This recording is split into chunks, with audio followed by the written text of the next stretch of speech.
So this is Herodotus book 7 chapter 8, and Xerxes here is about to call a meeting of all his senior Persian nobles, and he's going to explain to them what his intention is. He's intending to go back to Greece to punish the Athenians for the humiliation of Marathon, and he wants to add mainland Greece to the Persian Empire, and in fact, as you'll see, he wants to add the whole of Europe to the Persian Empire.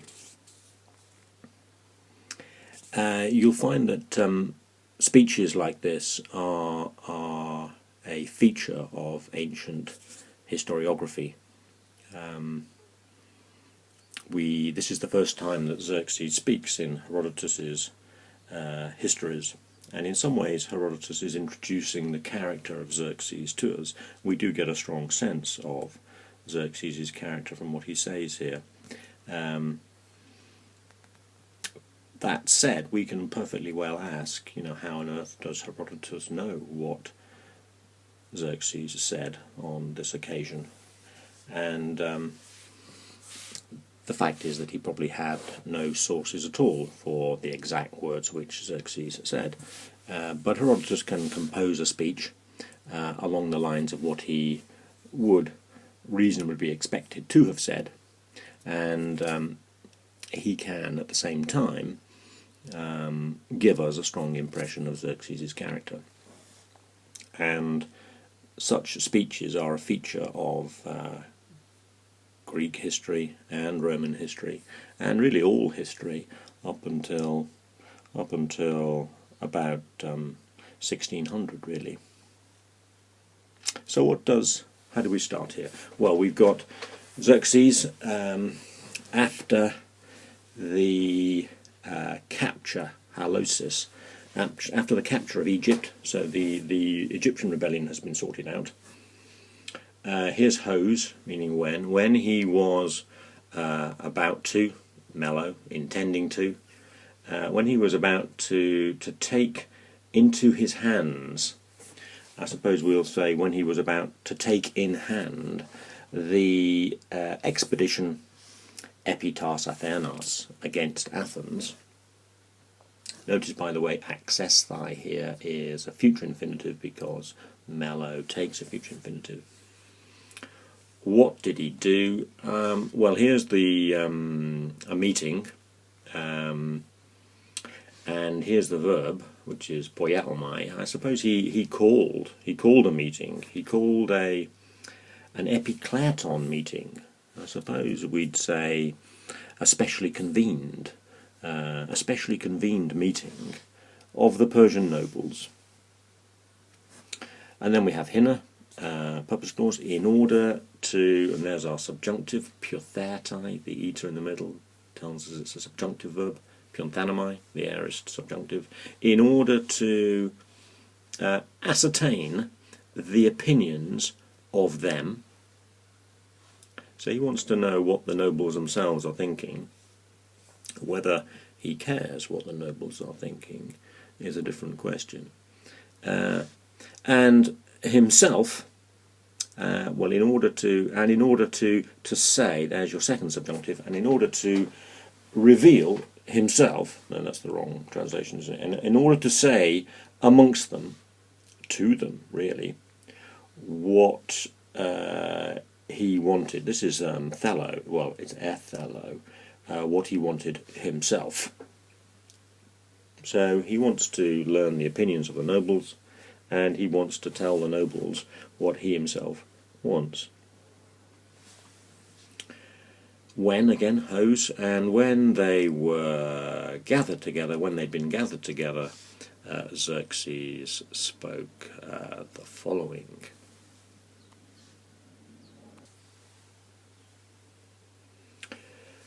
Andres Persai, so men of Persia, I suppose, Persian men. And then, after his vocative, the first word is a negative, and the negative is emphasised by its position there. Autos, myself, This is the verb in actual fact, katageomai. It's a future in actual fact, isn't it? I myself, notice that's what the autos means here, because it's first person. I myself, what does this verb mean, katageomai? It means to innovate, really, to introduce something new. I myself shall not be innovating. This is the participle of tithemi. It's the technical term actually for a law or a custom. I'd probably say by ordaining this law amongst you, en humin, I shall not be innovating. What he's going to say is that all his predecessors as kings of Persia have added to the empire, and his wish to do the same is simply he's simply following in established custom. There are precedents set by each of the previous Persian kings, and Xerxes is simply following in their footsteps. This is essentially his argument. So I myself shall not be innovating. I'm inclined to translate this te here as but, in actual fact. But, paradexamenos, having inherited this custom, I shall use it. So the custom is always add new territory to the Persian Empire. This hose here, in actual fact, is different from the two we met in the first paragraph. It means as, for, as I learn ton presbyteron from my elders, and then another strong negative, udamako etremisamen. Now this verb, atremidsto, is an interesting verb, yes. We have never stayed still, I suppose, is we've never stayed still. It's the principle, I suppose, by which all empires, not just the ancient Persian Empire, operate. They are always pushing at the boundaries, seeking to add new territory, and without this constant pushing at the boundaries, the danger is that stasis will set in, and so for as I learn from my elders, we have never yet stayed still. Ever since epeta, ever since we assumed this power, or hegemony, if you wish, ever since we assumed this power from the Medes, genitive absolute, Cyrus having deposed Astyages. Now, Astyages was king of the Medes, and Cyrus, mentioned here, is the founder of the Persian Empire, and he deposed Astyages in circa 550 BC, and thereby established the Persian Empire. Cyrus's son is Cambyses, and then after Cambyses' death, Darius takes over, and now Darius having died, Xerxes is the new Persian king. And then what does Xerxes say? He says, but God leads us, I suppose, in this way, which is an interesting phrase, isn't it? Lots of people have assumed that God is on their side. It's a standard way to rally the troops. One wonders what the Greeks would have... this assumption on Xerxes' part that he has divine support, would have been read by the Greeks as one aspect of Xerxes' hubris. And we're going to see more aspects of that hubris later in the speech. Yes, certainly myself, I'd be very suspicious of people who tell you that God leads me on. And I think we're meant to be suspicious here of Xerxes claiming the same. But God leads us in this way, and yes, and autoisi hermin, ephepusi. This ephepusi is in fact the dative plural of the participle ephepone, and it goes with autoisi hermin. But for us ourselves, when we pursue pola, when we pursue many things, for us ourselves, when we pursue many things, it turns out, it's almost like it always turns out for the better. So what Xerxes says is that as long as we pursue many things, as long as we're always pushing to add to Persian territory, that's the right principle on which to operate, and if we carry on operating that principle, then it will turn out for the better. There will be setbacks, marathon, but generally it will turn out for the better as long as we keep pushing, pursuing many things. Pola ephepusi. Tamen nun kuros. Yes, now the tar, can you see, is neuter plural, and in fact it goes with this noun down here. Ethner. Ethnoth is a tribe or a race or a nation here, I think, and we'll probably say the nations which Cyrus and Cambyses, that is the son of Cyrus, and my father Darius. Now the nations which Cyrus and Cambyses and my father Darius subdued and proseketesanto, and added to the empire.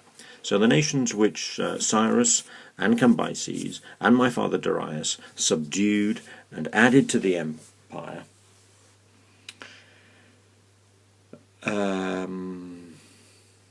Uk antis legoi. Utis. So no one would tell. I think we have to supply you here. No one would tell you. This verb epistomai is to know, and this is the participle. No one would tell you, for you know it well. So Cyrus says, you all know the nations that Cyrus and Cambyses and Darius my father subdued and added to the empire.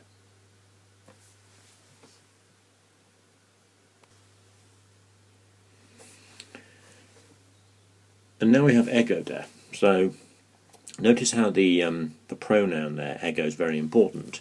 Having just named his three predecessors, now Xerxes says, I, now, taking over from my three predecessors, I, what does he say? I, ever since, again, epeta, ever since I inherited ton, thronon, tuton, this throne, I suppose, I have been thinking from tidsto. It's an important verb, actually, here, because it's repeated in the next line, actually.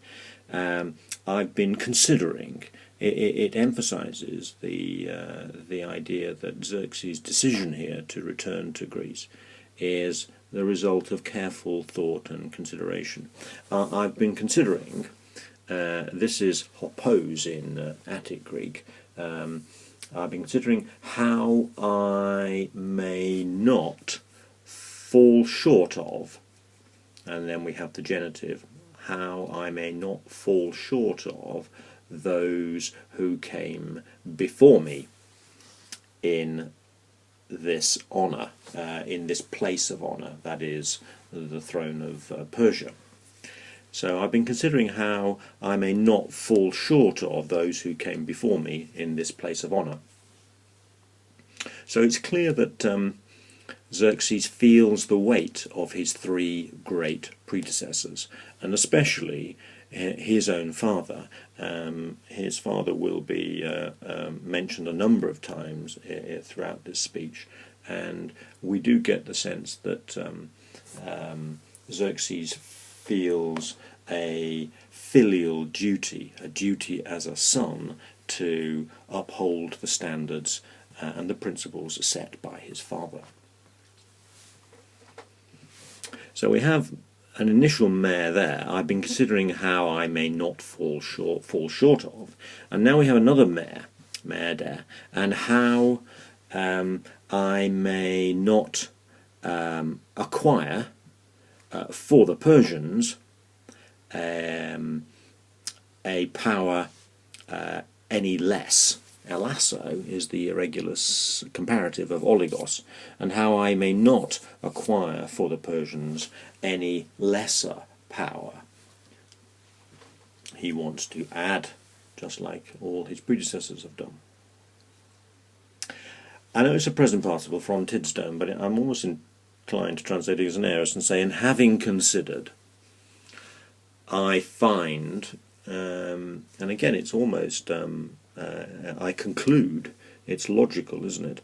I conclude, I find that, and verbs of knowing and perceiving, if you remember, take an accusative and participle, and that's what we have here actually, kudos, prosgynomenon, accusative and participle.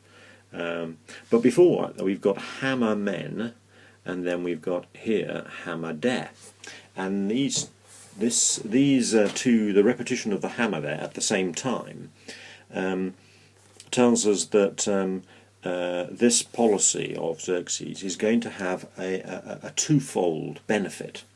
On the one hand, we're going to acquire new land, and on the other hand, we're going to revenge ourselves on the Athenians. So we get new land and we get our revenge too.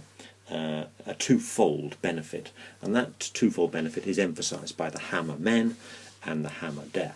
So, and having considered, I find that at the same time, kudos. Now, kudos is an English word as well as a Greek word, meaning glory. Glory will. What will we say? Glory will, well, the verb actually will be glory will accrue to us, and and land. Remember, kora in Attic Greek, korare in Herodotus Greek, and land, uk elasona. Again, we have the irregular comparative of oligos, and land no less than the one we now possess. This is the genitive of comparison, tes, and land than the one we now possess, no less, nor uda, nor not poorer, no less and not poorer, and on top of that, more fertile, I suppose we'll say. It's a good adjective actually, pamphoros, producing everything. It's a nice compound adjective. I think we have to say fertile. So a land than the one we now possess, no less and no poorer, and more fertile as well. And at the same time, something else will accrue to us. Timorian tekai tisin. Interesting. So this is revenge and retribution, payback. Tisis. Interesting. Now they are synonyms, and I suppose this is a bit of tautology when you use two synonyms which don't really add anything new to the meaning. They just reinforce the one idea. In this case, revenge. And the alliteration with a ti at the beginning of each noun there adds to that reinforcement, and at the same time, so we get some wonderful new land, and we get our revenge too.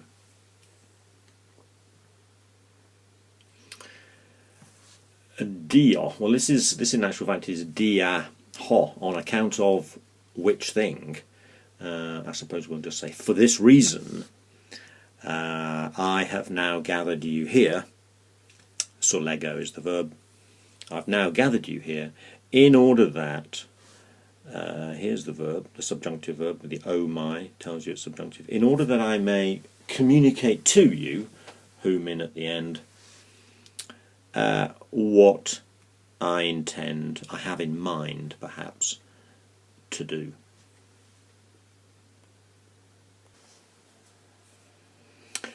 Mellow, here we have at the beginning, I intend, Zeuxas is the aorist participle, having bridged the Hellespont. The Hellespont is this narrow channel of water, traditionally seen as the boundary between Asia on the east and Europe on the west.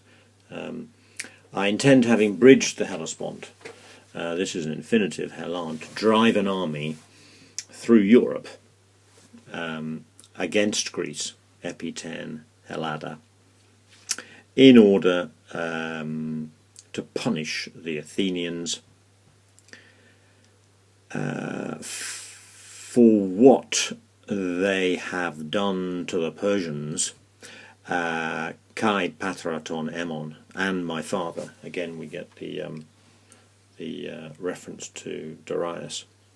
In order to punish the Athenians for what they have done to the Persians, and my father.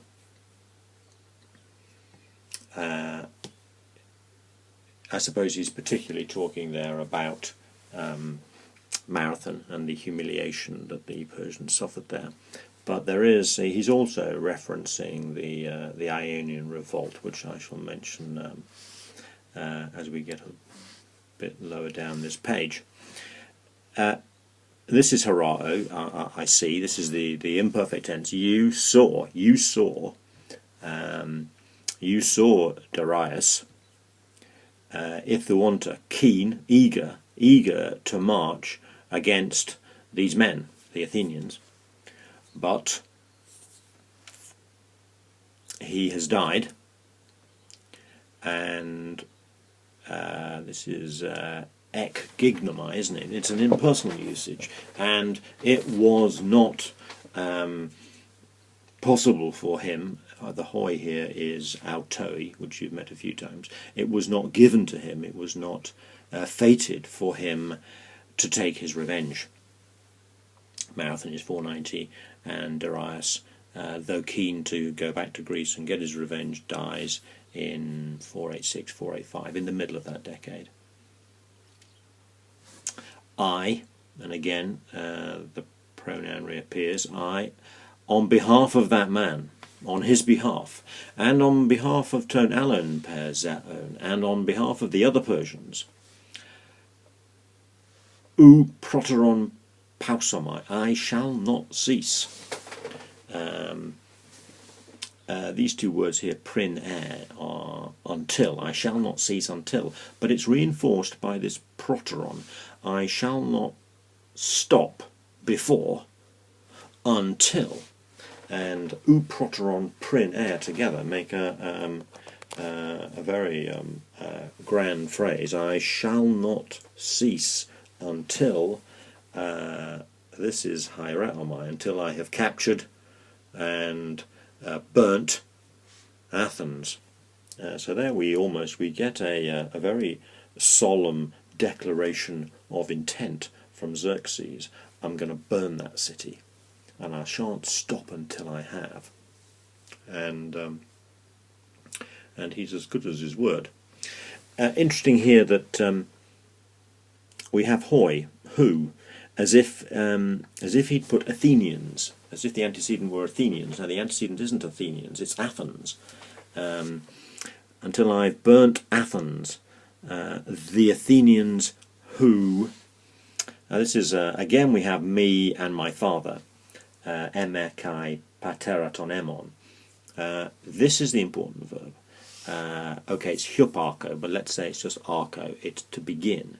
Who began doing injustice, unjust things, neuter plural, to me and my father.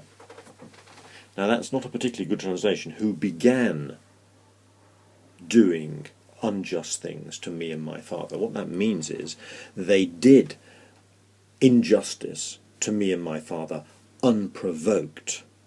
They started it. Now, of course, who started it is always a moot point between warring parties, and clearly it is here. So I shall not stop until I have captured and burnt Athens, and the Athenians who did injustice to me and to my father unprovoked. And then in actual fact he explains what this unprovoked injustice was, and we get protamen firstly, and then we get deuterade down below secondly. Now the first one refers, so if Marathon is, let's get our chronology right, we're here in 485, Marathon was 5 years earlier in 490, and in that previous decade, the decade previous to Marathon, i.e. 500 to 490, had occurred the Ionian Revolt. Now what was the Ionian Revolt? Well, the Greek cities on what is now the coast of Turkey, we call them the Ionian Greeks, were subject to Persian rule. They were part of the Persian Empire in a way that mainland Greece wasn't.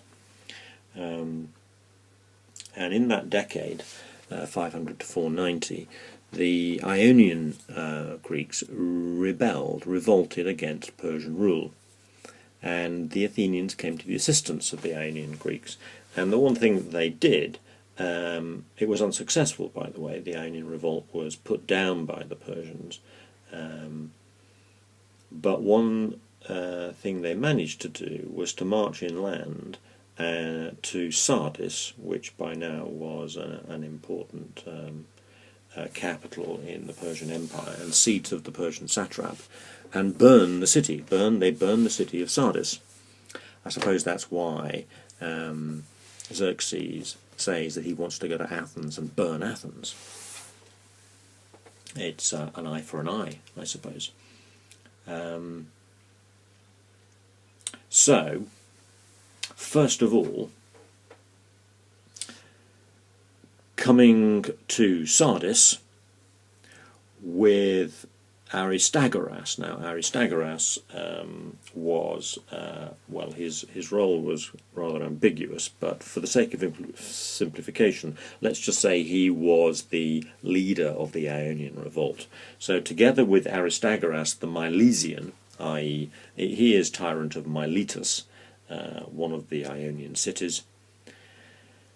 So coming to Sardis with Aristagoras, the Milesian, my slave, notice this hermeteros, our, this is the royal we. Xerxes can call Aristagoras my slave because Aristagoras, though tyrant of Miletus, is part of the Persian Empire and subject to the Persian king, and therefore Xerxes is quite right, Aristagoras is my slave. So having come to Sardis with Aristagoras, the Milesian, my slave, having arrived, they burnt the groves and the temples. So this is the first thing. They burned Sardis down. This is humiliating for the Persian king. Secondly, hoia is the word. What they did to us apobantas is accusative. What they did to us. Apobantas is accusative, going with hermeas. So, and apobino is to disembark. So, what they did to us when we disembarked on their land. Now, this is, well, let's just finish the sentence. When Datis and Artaphernes were my commanders. So, Xerxes here is referring indirectly, which is quite interesting, to the Marathon campaign, which was led by the two Persian commanders, Datis and Artaphernes. But this apobantes, disembarking, it's the what the Persians are doing here is they're invading Attica. But Xerxes doesn't describe it as an invasionary force. He said we just disembarked on their land, and the Athenians attacked us. So Xerxes here portrays the Athenians as the aggressors, whereas in actual fact the Persians were landing in an invasionary force in Attica. They were the aggressors, and the Athenians were defending themselves. It's interesting how Xerxes describes the invasion. It was simply a landing on their territory. So, secondly, what they did to us when we landed on their territory, when Datis and Artaphernes were the commanders, these things you know, Pantes, you all know, of course. Ku is pu in Attic Greek. These things, of course, you know.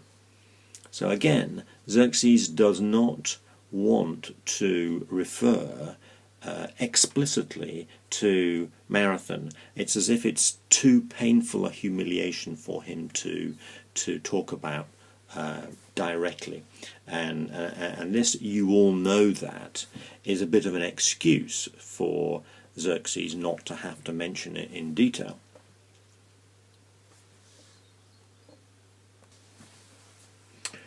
Two-tone mentoi Hanukkah. Hanukkah is Heneka in Attic Greek, for the sake of these things, for this reason, I suppose. I am ready, an artermai, first person verb. I am ready to march against them.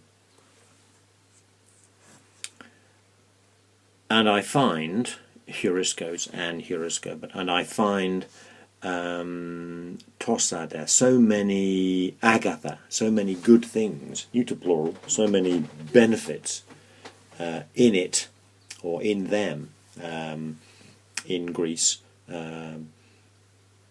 logids dominos, thinking about it. Again, we get this idea of consideration and conclusion and careful thought. If, here's the verb, katastrophomai, if we subdue, defeat, conquer, if we conquer these men, tutus, that's the Athenians, and the men plesiokorus, neighbouring to them, and then, now who are these Athenian neighbours that Xerxes is referring to? Well, he specifies in the relative clause here, and the people neighbouring to them who inhabit the land of Pelops, the Phrygian. Now this is a roundabout way of referring to the Peloponnese, and in particular to the main city in the Peloponnese, that is to say Sparta. So if we defeat these men, and the neighbours of these men who inhabit the land of Pelops the Phrygian, what will Xerxes achieve? Well, we will, here's the verb, apodexomen, and he uses the first person plural there. Is that we, you, assembled nobles, and I, or is that the royal we? Is that Xerxes himself, speaking proudly. I will make the land of Persia, Gan ten Persida. I will make the land of Persia contiguous with the heaven of Zeus. This word homureo, I am adjoining, I adjoin, I am adjacent to, I am contiguous with.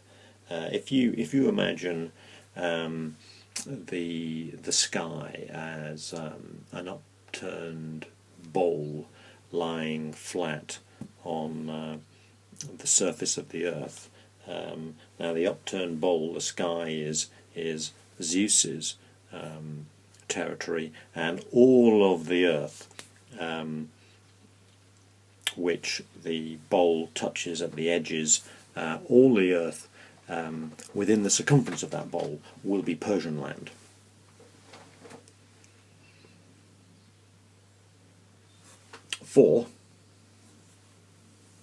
Interesting, by the way, before we go on, that first of all, for the sake of his Greek readers, Herodotus uses the word Zeus for now the god whom Xerxes worshipped was Ahura Mazda, and but Xerxes, that Herodotus uses Zeus simply in order to make it easier for his Greek readers. But notice also the hubris of the king here. He puts himself on a par with Zeus himself. I will rule all the land, Zeus will rule the heavens. He is very arrogant here in a Greek view. 4.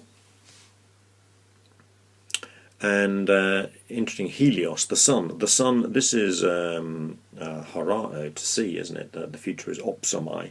The sun will see. The sun will see no land. Notice, of course, that as often in Greek, we have a double negative. The sun will not see no land. Now these double negatives in Greek don't cancel each other out. They simply reinforce the negative idea. So the sun will see no land adjacent or contiguous with our land. So the whole of the earth's surface will be Persian territory. But here's the verb theso. I will probably, it's tithemi, but I'll probably translate it as make. I will make them all mian kuren, one land. Notice the rhetorical juxtaposition. All the different, at present, all the different nations will become one land. I will make them all hama humin, together with you. That's interesting, isn't it? Together with you, I will make them all one land, having gone through the whole of Europe. So we see here Xerxes not making clear that his intention is not to stay simply with Greece. He's going to press on west, all the way through. That's the force in actual fact of the dia in the front of dx alpha. Dia there meaning through. I'm going to go all the way through the whole of Europe.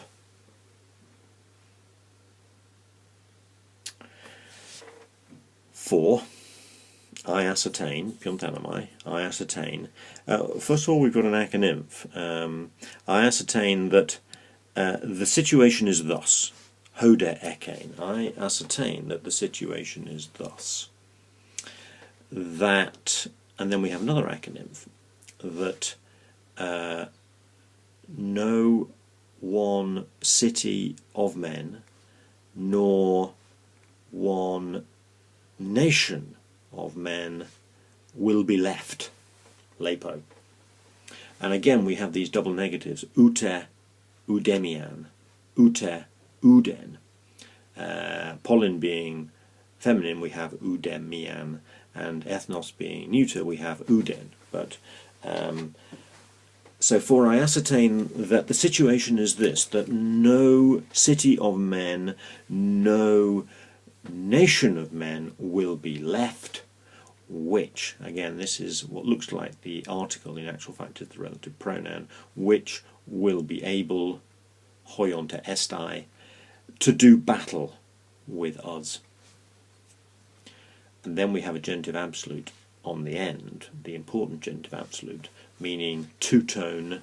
These men, when these men whom I have mentioned are hup ex arairamanon, a very big long participle here, when these men whom I have mentioned have been eradicated.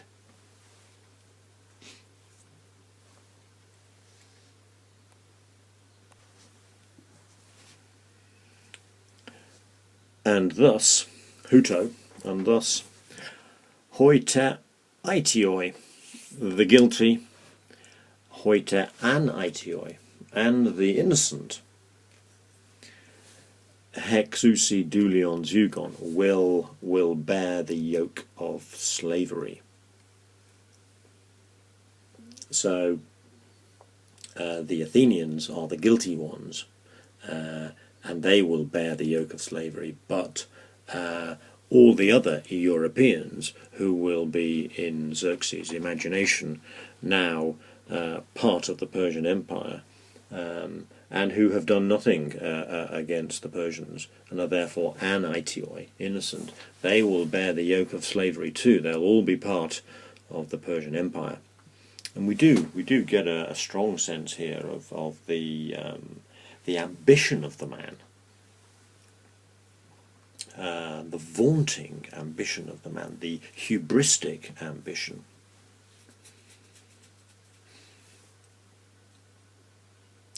And then what does he say? He says, you, this is the assembled Persian nobles, doing this, I suppose we'll say, if you do this, you would please me. You'd be doing me a favour. If you do this, you would please me. Interesting, this octative here. It makes it sound, with the an meaning would, it makes it sound as if these assembled Persian nobles have got an option. In fact, they don't have an option. Xerxes will make it clear. But at this stage, Xerxes is very polite, and he poses it in a polite manner, but in actual fact he's very firm. And he will offer the Persian nobles a carrot in a minute, as you will see, to tempt them. When I indicate to you the time, ton chronon, at which it is necessary to come, notice the use of day, it is necessary to come. And then we have the other word for necessity in Greek, krea. It will be necessary for every single one of you to be present, prothumos, enthusiastically. Notice the repetition of day and krase. This then gives a lie to the politeness that he was suggesting in the previous sentence. It will be necessary for every one of you to be present enthusiastically. And now comes the carrot. This is who. The an makes it yes. So whichever of you comes. This is herco, repeated from herkane here. Whichever of you comes, having. We'll probably say with